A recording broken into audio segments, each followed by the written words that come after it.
الحمد لله رب العالمين والصلاة والسلام على سيد المرسلين أما بعد فأعوذ بالله من الشيطان الرجيم بسم الله الرحمن الرحيم الصلاة والسلام عليك يا رسول الله وعلى آلك وأصحابك يا حبيب الله الصلاة والسلام عليك يا نبي الله وعلى آلك وأصحابك يا نور الله۔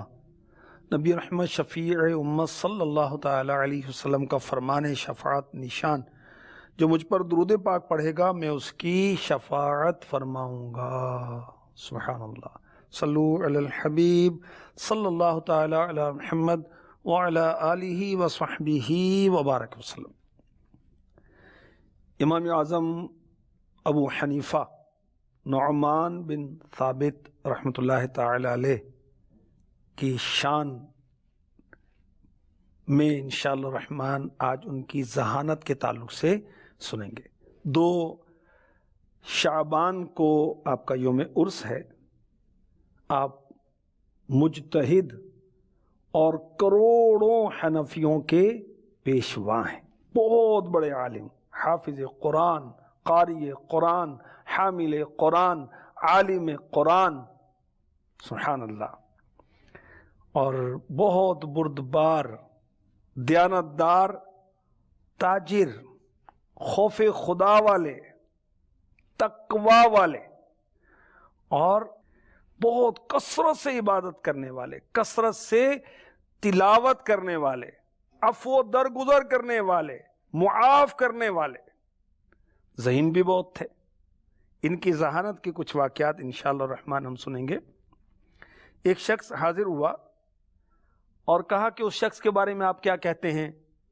اسے جنت کی امید نہیں ہے، دوزخ سے ڈرتا نہیں ہے، مردار کھاتا ہے اور حق سے بغض رکھتا ہے، نماز ادا کرتا ہے تو رکوع نہیں کرتا، بغیر دیکھے گواہی دیتا ہے، اور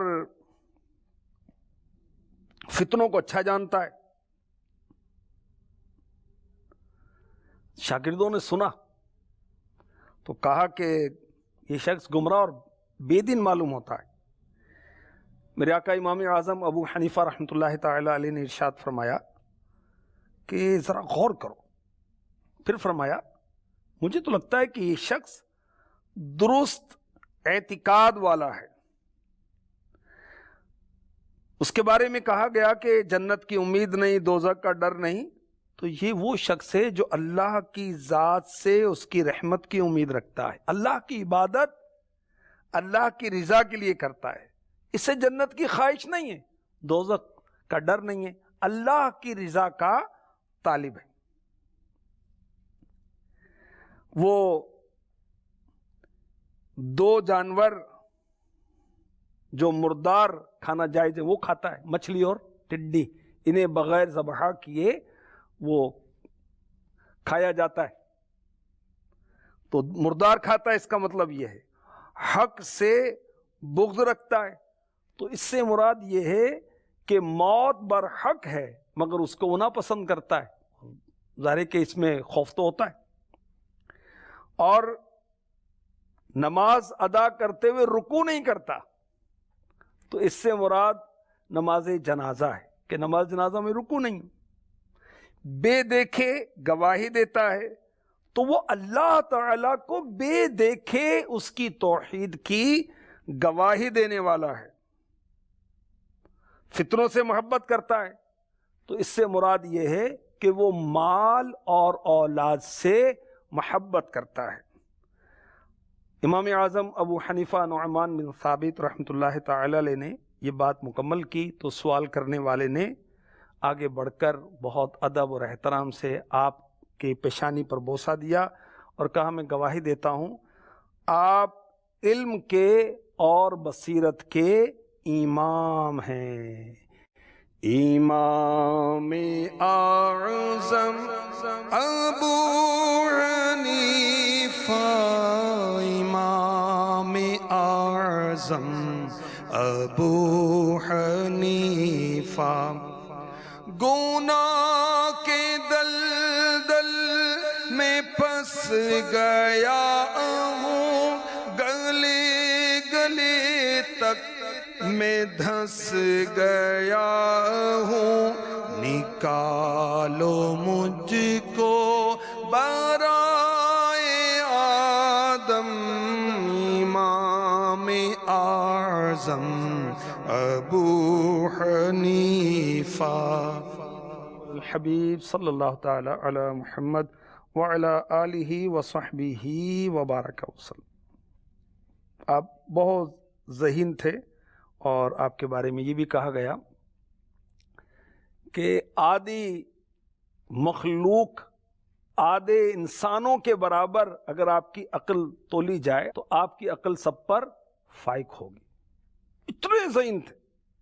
امیر اہل سنت کی بات یاد آ گئی یہاں پر کہ امام کو، عالم کو، مفتی کو سمجھتے ہیں ان کو کچھ آتا نہیں، ان کو سب کچھ آتا ہے، یہ اظہار نہیں کرتے، عاجزی کرتے، انکساری کرتے ہیں۔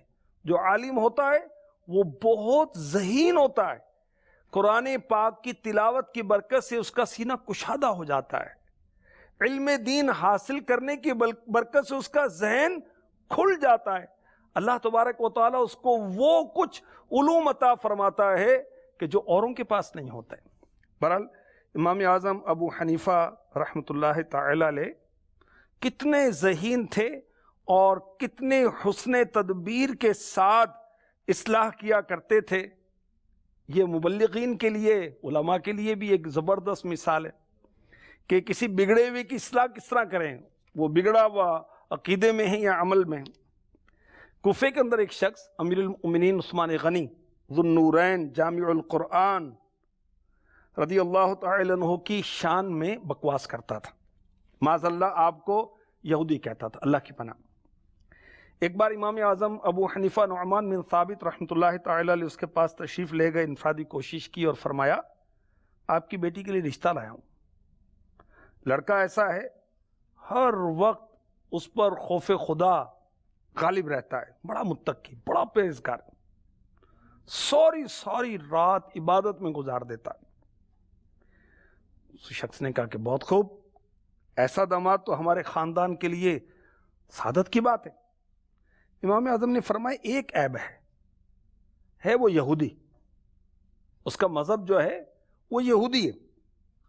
وہ سنتے ہی اس شخص کو غصہ آ گیا، لال پیلا ہو گیا، کیا میں اپنی بیٹی کی شادی یہودی سے کروں؟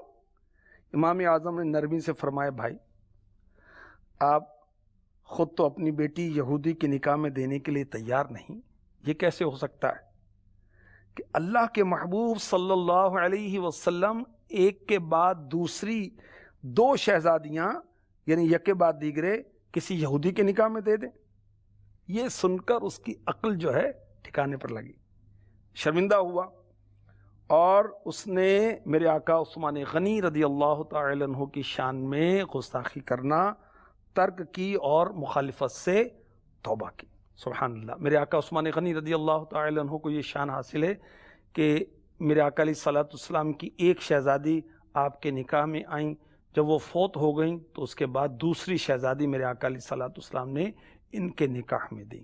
اور اعلیٰ حضرت کا بڑا پیارا شعر ذہن میں ہے، نور کی سرکار سے پایا دوشالہ نور کا، ہو مبارک تم کو ذوالنورین جوڑا نور کا۔ امام اعظم ابو حنیفہ رحمۃ اللہ تعالی علیہ ذہین بہت تھے، یہ بات ہو رہی ہے، اور آپ نے بڑی ذہانہ سمجھداری کا ثبوت دیتے ہوئے وہ شخص جو میرے آقا عثمان غنی رضی اللہ تعالی عنہ کی مخالفت کرتا تھا، ان کی شان میں غستاخی کرتا تھا، اس کے گھر جا کر ملاقات کر کے بہت ہی اچھے انداز سے اس کی تفہیم کی اور اسے اس خطا سے بچایا اور توبہ کروائی۔ تو مبلغین کو چاہیے کہ بہت حکمت عملی کے ساتھ انفرادی کوشش کیا کریں، اللہ میں نصیب فرمائے۔ ایک اور بڑی پیاری بات امام اعظم ابو حنیفہ رحمۃ اللہ تعالی علیہ کی، ایک شخص آپ کی خدمت میں حاضر ہوا، کہا کہ ایک بڑی قیمتی چیز گھر میں کہیں رکھی تھی، رکھ کر بھول گیا ہوں، بڑا پریشان ہوں، میں کیا کروں؟ کوئی تدبیر کریں۔ امام اعظم ابو حنیفہ نعمان بن ثابت رحمۃ اللہ تعالی علیہ نے ارشاد فرمایا بھائی یہ کوئی شرعی مسئلہ تو نہیں، میں کیا کروں؟ وہ شخص رونے لگا، عرض کی حضور کچھ کریں، بڑی قیمتی چیز تھی۔ جو لوگ موجود تھے امام اعظم نے فرمایا چلو اس کے گھر چلیں، کوئی تدبیر نکالتے ہیں۔ اب سب لوگ آپ کے ساتھ چلے۔ فرمایا تم لوگ اپنی قیمتی چیزیں چھپا کر رکھتے ہو، یہ بتاؤ اگر یہ گھر تمہارا ہو، جو لوگ ساتھ گئے تھے انہیں کہا کس حصے میں اپنی چیزیں تم چھپاتے؟ کسی نے کہا کہ یہاں، کسی نے کہا یہاں، کسی نے کہیں نشان لگایا، کسی نے کہیں نشان لگایا۔ امام اعظم ابو حنیفہ رحمۃ اللہ تعالی علیہ نے ایک جگہ نشان لگایا کہ میں اپنی قیمتی چیز یہاں رکھتا۔ فرمایا یہاں سے کھودو۔ چنانچہ جب کھدائی کی گئی تو اس شخص کی قیمتی چیز وہاں سے برآمد ہو گئی۔ سبحان اللہ۔ اللہ پاک اپنے نیک بندوں کو بہت ذہانت عطا فرماتا ہے۔ یہ بھی پتہ چلا کہ اللہ والے ایک دوسرے کے کام آتے ہیں۔ وہ مشکل میں تھا، حالانکہ کوئی شرعی مسئلہ نہیں تھا، لیکن آپ نے اس شخص کی خیر خواہی فرمائی، یہاں تک کہ اس کے گھر آپ بنفس نفیس تشریف لے گئے۔ سبحان اللہ۔ ایک اور بڑا پیارا واقعہ، کوفے میں ایک شخص اپنا مال زمین میں دفن کر کے بھول گیا۔ اب یاد نہیں آ رہا کہ کہاں دفن کیا، کیونکہ آج کی طرح پہلے کوئی لاکرز اور بینک اور یہ اے ٹی ایم کارڈ تو فلاں یوں، اس کی ترکیب تو نہیں تھی۔ زمین میں خزانے دفن کیے جاتے تھے سونا اور چاندی کی صورت میں۔ اب یاد ہی نہیں آ رہا مال کہاں دفن کیا۔ امام اعظم کی خدمت میں حاضر ہوا، ارشاد فرمائے بھائی یہ کوئی فقہی مسئلہ نہیں ہے، میں کیا رائے دوں؟ ایک مشورہ دیتا ہوں کہ آج ساری رات اللہ پاک کی بارگاہ میں نوافل پڑھتے رہو۔ اب اس شخص نے نوافل پڑھنا شروع کیے تو اسے وہ جگہ یاد آ گئی جہاں اس نے اپنا خزانہ، اپنا مال دفن کیا تھا۔ تو اب امام اعظم کی بارگاہ میں حاضر ہوا، کہا کہ حضور مجھے اپنا مال مل گیا، جگہ بھی یاد آ گئی جہاں میں نے دفن کیا تھا۔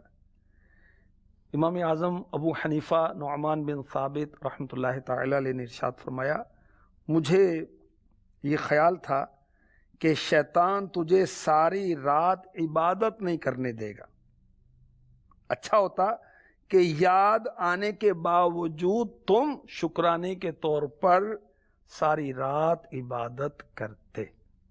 سبحان اللہ۔ امام اعظم ابو حنیفہ رحمۃ اللہ تعالی علیہ کو اللہ پاک نے بہت زیادہ فہم و فراست عطا فرمائی تھی۔ سبحان اللہ۔ امام اعظم ابو حنیفہ، امام اعظم ابو حنیفہ، نہ کیوں کرے ناز اہل سنت کہ تم سے چمکا نصیب امت، سراج امت ملا جو تم سا امام اعظم ابو حنیفہ۔ صلو علی الحبیب صلی اللہ تعالی علی محمد وعلی آلہ وصحبہ وبارک وسلم۔ امام اعظم ابو حنیفہ رحمۃ اللہ تعالی علیہ کی ذہانت کے واقعات، اس میں سے ایک اور بڑا پیارا واقعہ حکایت اور نصیحت مکتبۃ المدینہ کی کتاب ہے، اس سے آپ کی خدمت میں پیش کرتا ہوں۔ آپ مسجد میں تشریف فرما تھے اور اللہ کے نیک بندوں کو یہی طریقہ رہا، وہ مسجد میں رہا کرتے تھے، برکتیں حاصل کرتے تھے، عبادتیں کرتے تھے، نوافل پڑھتے تھے، تلاوتیں کرتے تھے، ذکر و اذکار میں مشغول رہتے تھے۔ کچھ بد مذہب لوگ امام اعظم کے پاس تلواریں لہراتے ہوئے آئے اور کہنے لگے اے ابو حنیفہ، دو مسئلے پوچھنے، اگر تم نے جواب دے دیا تو بچ جاؤ گے ورنہ تمہیں قتل کر دیں گے معاذ اللہ۔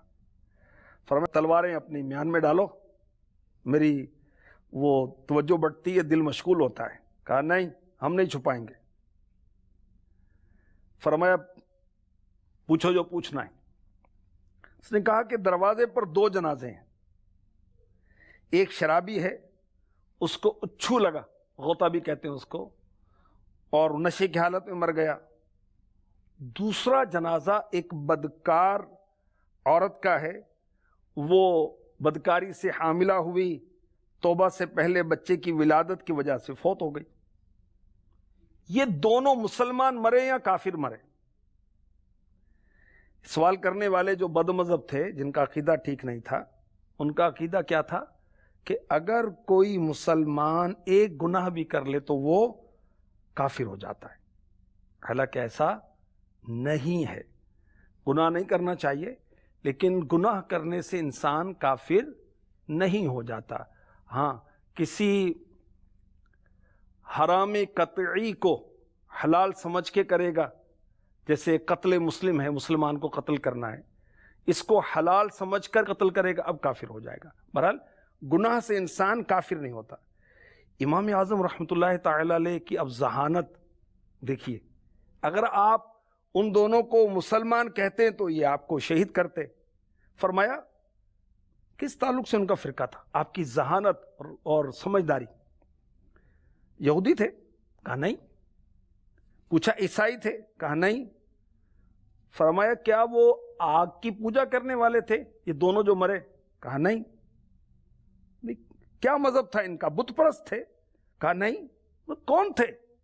ان کا مذہب کیا تھا؟ ریلیجن کیا تھا؟ ان لوگوں نے کہا وہ مسلمان تھے۔ امام اعظم ابو حنیفہ نعمان بن ثابت رحمۃ اللہ تعالی علیہ، سبحان اللہ، فرمایا جواب تو تم نے خود ہی دے دیا۔ کہنے لگے کیسے؟ کہا تم نے اعتراف کیا وہ مسلمان تھے، لہذا تم کسی مسلمان کو کیسے کافر قرار دے سکتے ہو؟ اللہ اکبر۔ اب یہ مزید پوچھنے لگے کیا وہ جنتی ہیں دوزخی ہیں؟ فرمایا میں ان کے متعلق وہی کہوں گا جو حضرت ابراہیم علیہ السلام نے اپنی امت کے شریر و نافرمان لوگوں کے متعلق اللہ کی بارگاہ میں عرض کی تھی، فمن تبعنی فإنہ منی ومن عصانی فإنک غفور الرحیم۔ پارہ 13 سورہ ابراہیم آیت نمبر 36۔ تو جس نے میرا ساتھ دیا تو وہ میرا ہے، اور جس نے میرا کہا نہ مانا بے شک تو بخشنے والا مہربان ہے۔ اور وہی کہوں گا جو عیسیٰ علیہ السلام نے اللہ کے بارگاہ میں اپنے نافرمان امتیوں کے متعلق عرض کی تھی، اگر تو انہیں عذاب کرے تو وہ تیرے بندے ہیں، اور اگر تو انہیں بخش دے تو بے شک تو ہی ہے غالب حکمت والا۔ امام اعظم کی ذہانت کیا کہنا کہ آپ وہ تلواریں لہرا رہے ہیں، گھبرائے نہیں، ڈرے نہیں، مرعوب نہیں ہوئے، حواس بحال رہے، اور آپ نے ان کو کس تدبیر سے، کتنی حکمت کے ساتھ ان کو مائل کیا درست جواب کی طرف، انہی سے کہلوایا کہ یہ دونوں مسلمان ہیں، ٹھیک ہے۔ اور جب انہوں نے کہا کہ جنتی ہیں دوزخی ہیں تو انہوں نے قرآن پاک کی آیتیں دلیل میں امام اعظم نے پیش کی۔ امام اعظم قرآن پاک کے حافظ تھے، اور میں نے پہلے بھی عرض کیا عالم قرآن، حافظ قرآن، حامل قرآن، آپ قرآن سے بہت محبت کرنے والے تھے، اور قرآن فہمی آپ کے دیکھیے کہ اس وقت بھی آپ نے قرآن پاک کی 2 آیتیں دلیل کے طور پر پیش کی کہ اگر وہ جنتی عمل کرنے والے ہیں، اگر وہ انبیاء کے فرما بردار ہیں تو ان کے لیے جنت اللہ چاہے گا تو، اور اگر وہ گناہ گار ہیں تو اللہ کی مرضی ان کی بخشش کرے یا ان کو عذاب دے، اور کافر کے لیے جنت نہیں ہے، بخشش نہیں ہے، اس کے لیے جہنم ہی ہے اور عذاب ہے۔ اللہ پاک کرم فرمائے اور امام اعظم ابو حنیفہ رحمۃ اللہ تعالی علیہ کی برکتوں سے ہمیں مالا مال فرمائے، آمین بجاہ النبی الامین صلی اللہ تعالی علیہ وسلم۔